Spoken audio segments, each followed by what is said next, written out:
Hello mga friendship! Welcome back sa ating vlog, and for today's video, kakain ng treats ang dalawang anakis ko na sina Lala at Nima. Etong si Lala, nung unang pagkain niya ng treats, hindi siya masyadong marunong dahil kinakamay niya yung treats at kinakagat. Pero kalaunan naman ay natuto na rin siyang kumain ng treats.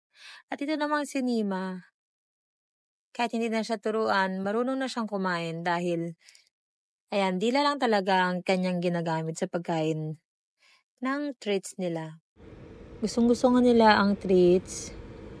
Kaso nga lang medyo may kamahalan, kaya paminsan lang kaming bumibili nito. Mas inuuna na lang naming bilhin ang kanilang chips at curry para sa kanilang pagkain. So sa puntong ito, malapit nang maubos ang kanilang treats at medyo takot na ang inyong friendship na ipakain ang dulo ng treats dahil baka mamaya ang daliri ko pa ang makain ng dalawang ito. Kaya dahan-dahan kung pinipisil ang dulo ng treats para mailabas lahat ang laman ng kanilang kakainin. Bitin nga silang dalawa sa kanilang treats, pero better luck next time, Lala and Nima, at bibili na lang ulit si Mama. That's all for today's video.